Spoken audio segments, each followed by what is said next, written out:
Silver didn't just print 79. It tripped a wire in the system that props up tech valuations and pretends the dollar has no limits. And the uncomfortable part is that the loudest people on TV will talk about speculators, while the real story is hiding in the plumbing where obligations live, not opinions.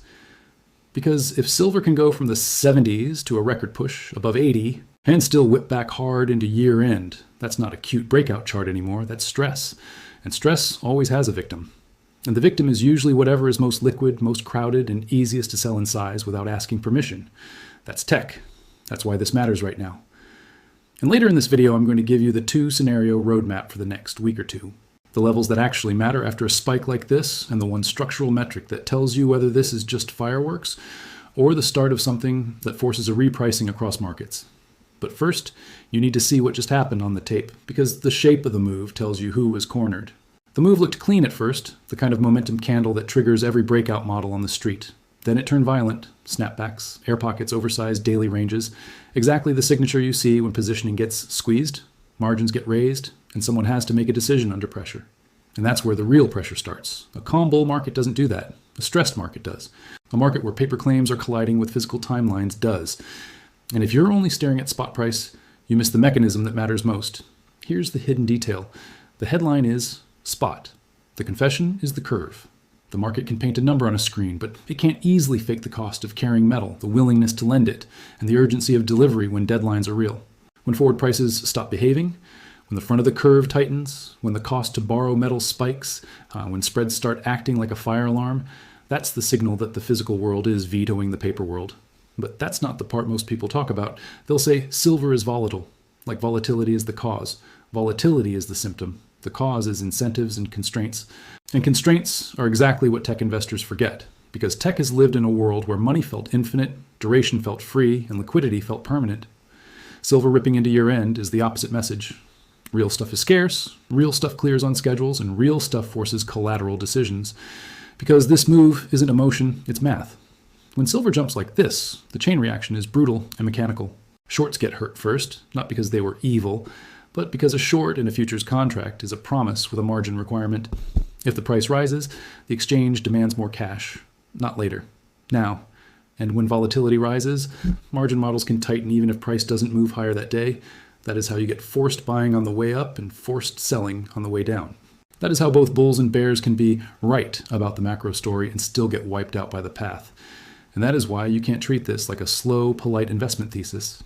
It's a high-voltage market structure event. Now, let's make one thing simple without making it dumb. Paper silver is claims. Physical silver is metal. Paper can be created quickly. Physical cannot. A futures contract can be rolled, netted, and offset. Physical delivery has windows, bars, specifications, transport, insurance, and the annoying reality that you can YMT teleport inventory from where it is to where it needs to be. And this is where inventory headlines trick people.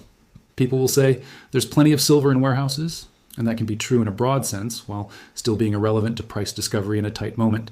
Because not all inventory is the same. Some is deliverable against specific contracts. Some is simply stored metal that belongs to someone who has no intention of selling at current prices. Some is pledged, reserved, or sitting in the wrong form. Wrong location, wrong chain of custody. In other words, eligible isn't the same as available, and available isn't the same as deliverable. That difference is where spikes are born. And if you're hearing me say deliverable, your next thought should be calendar, because the calendar is the catalyst. Not because dates are magical, but because deadlines force behavior. And year end is nothing but deadlines stacked on top of each other. Funds close books, dealers flatten risk, balance sheets get rationed, liquidity thins. And if you think liquidity is a constant, ask anyone who has watched spreads widen on the last few sessions of a year when everyone is managing optics and survival at the same time. The next detail is what flips the whole setup. Year end isn't just holiday trading. It's a regime where small flows push big price, and big price triggers margin, and margin triggers cross-asset selling. That always how silver can become a wrecking ball even for people who never touched a metal contract in their life. Because when you get a squeeze in one corner of the market, the collateral comes from somewhere else. And the easiest collateral in the modern market is a basket of mega-cap tech that everybody owns, that trades deep, and that can be sold instantly. This is why you see bizarre days where metals surge and the Nasdaq suddenly looks heavy, even if the headlines are risk-on. It's not narrative, it's funding. It is the same reason you can get a sharp tech downdraft on a day with no tech news. Someone is raising cash, and you don't raise cash by selling the thing you can't sell. You sell the thing you can. Now stack the proof, because we're not doing single argument hype here. Proof point 1 is the term structure signal. In a normal market, future prices are slightly higher than spot because carrying costs exist. You pay storage, you pay financing, you pay insurance. That tends to create a gentle contango. When the front end tightens or flips, when near-term prices are bid relative to later delivery, that's backwardation pressure. It is the market saying, I will pay you more to give me the metal now than I will to promise it later. That is the physical world leaking into pricing. And that matters because it changes behavior. If you're a holder of metal and the market is backwardated, you are being paid to release it now, but you may not want to if you believe scarcity is rising. If you're a short, you can T-relax because rolling doesn't T-rescue you the way it does in a sleepy contango market. If you're an industrial buyer, you stop waiting for dips and you start securing supply because the curve is hinting at urgency. And that's where the real pressure starts. Proof point 2 is borrowing and leasing stress. You don't need a perfect number to understand the principle. When it becomes expensive or difficult to borrow either the metal or the proxies, that's a sign demand for immediate exposure is overtaking the willingness to lend. That's not a retail meme. That's a market structure signal. When lending tightens, shorting becomes more expensive, which can force shorts to cover, which can push price higher, which can tighten lending further. That's reflexivity. And reflexivity is not a theory. It's a feedback loop you can watch happen in real time. Proof point 3 is inventories, not as a total, but as a flow. Watch the trend of withdrawals, watch where inventories move, watch whether inventories migrate into deliverable categories or out of them, because as the market trades the marginal bar, not the total mountain. A small change in deliverable availability can create a large change in price when positioning is loaded. That's the classic trap. Everyone looks at total inventory. No one looks at the slice that matters for settlement pressure. If that slice tightens during a high volatility tape, the paper market suddenly respects the physical market. Proof point 4 is the street symptom. When physical tightens, you don't just see it in a chart. You see it in behavior. Premiums that don't fade quickly, delays, unusual substitution attempts, or buyers choosing to lock in supply even at uncomfortable prices because the risk of not having material is worse than the risk of overpaying. Industrial demand for silver isn't a vibe. It's component reality. Silver goes into electronics, into electrification buildouts, into solar supply chains, into any environment where conductivity and reliability are non-negotiable. And component demand doesn't disappear because a pundit says overbought. It slows at the margin, it substitutes at the margin, but there are limits. You can't wish away engineering constraints.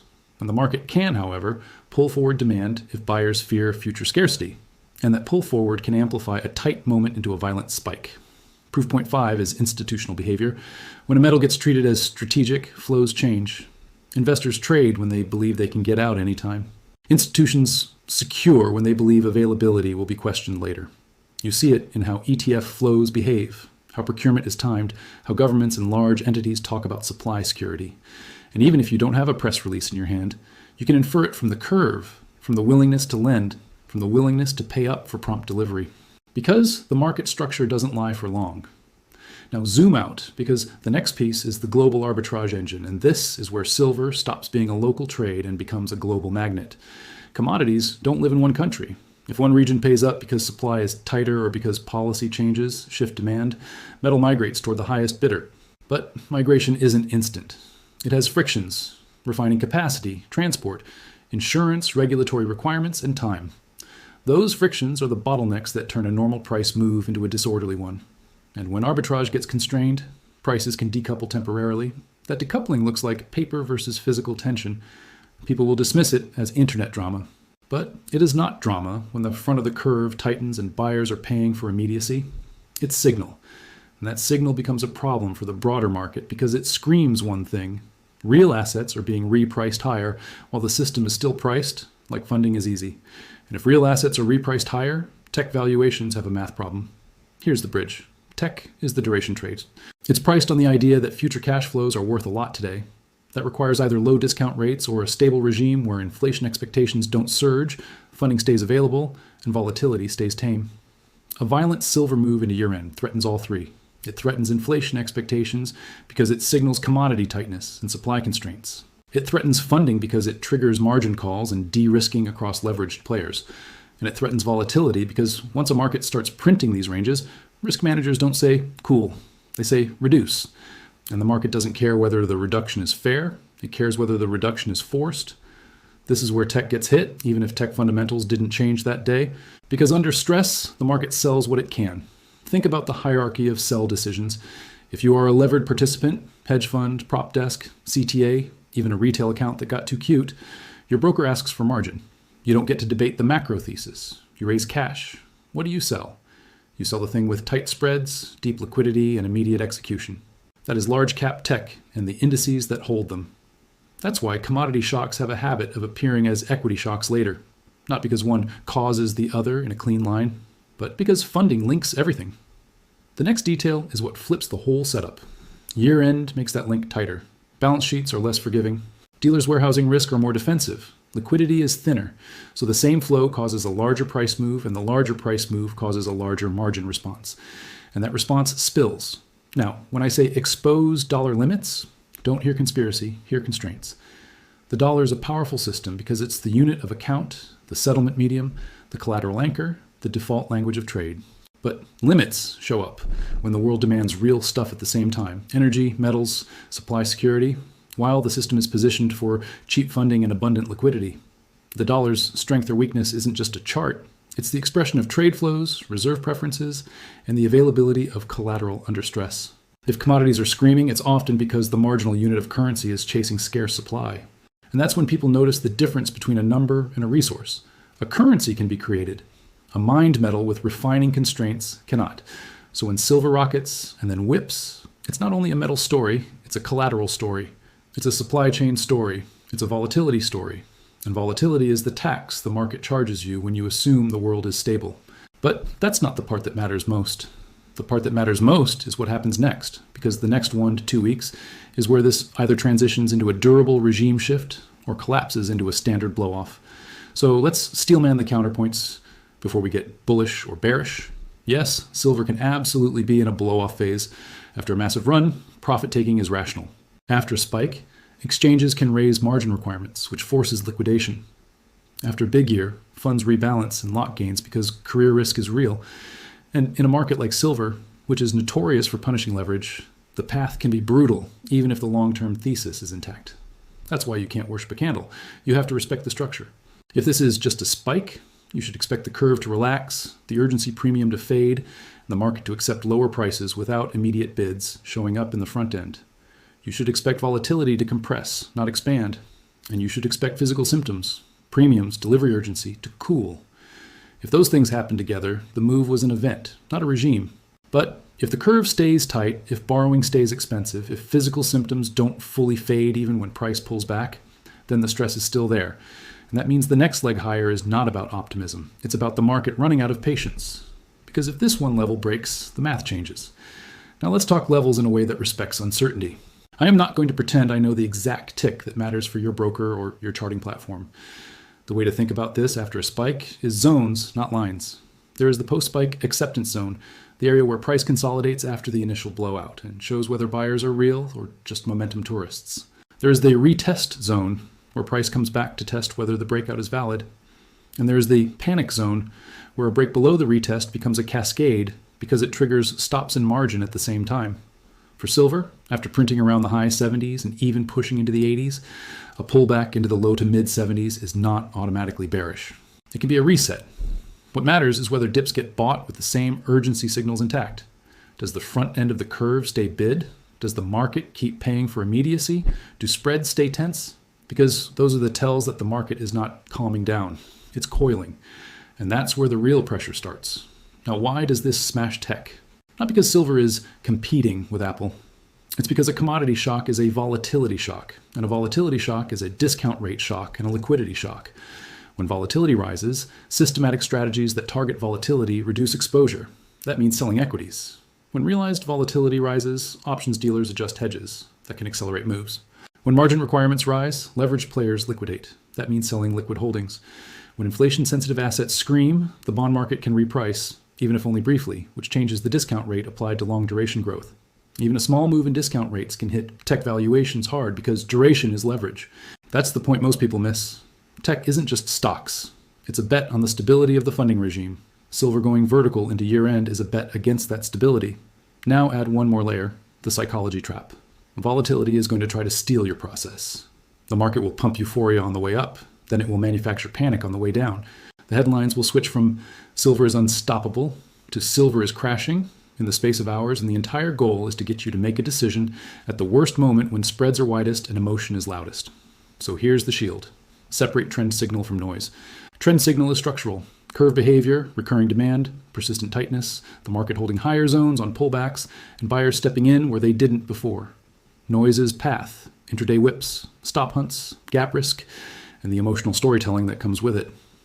The simplest way to protect yourself is pre-commit. Decide what would confirm the thesis, and what would invalidate it before the market forces your hand.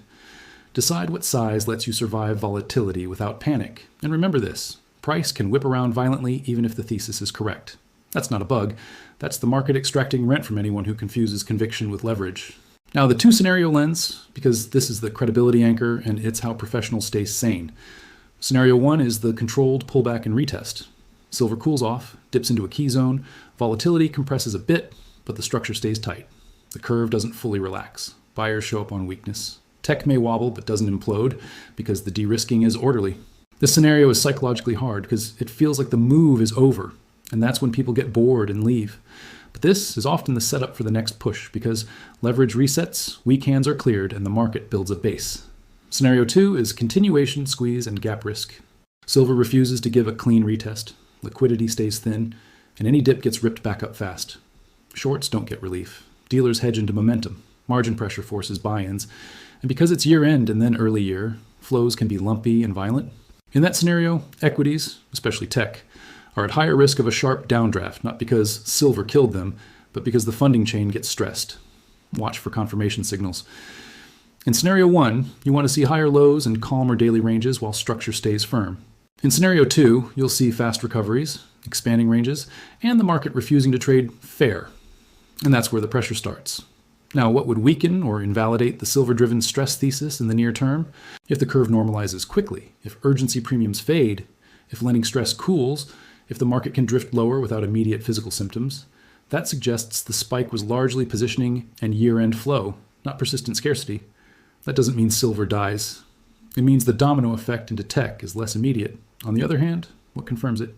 If silver holds the higher regime despite volatility, if the front stays bid, if borrowing and carrying signals remain tense, and if each dip is met with faster buying than before, that suggests the market is not done repricing. And if that's happening while equities are still priced for calm funding, you get a mismatch. Mismatches get resolved, usually suddenly. But that's not the part that matters most. The part that matters most is how you watch it without getting played. Here's the concrete checklist for the next week or two. First, watch the post-spike zone. Does silver accept above the levels it lived at before the run, or does it fall back into the old range and stay there? Second, watch the shape of sell-offs. Do sell-offs feel like liquidation, fast, vertical, indiscriminate, followed by stabilizing bids, or do they feel like distribution, slow, heavy, with rallies failing? Third, watch the structural tell, the curve and near-term tightness signals. You don't need to be a futures wizard to understand directionally whether prompt demand is elevated. When the market pays for now, that's a different beast than a market that pays for later. Fourth, watch the collateral victim, tech. If you see tech selling on days when silver is under margin stress, that's the funding chain expressing itself. If you see tech holding up despite metal volatility, then the spillover is contained, for now.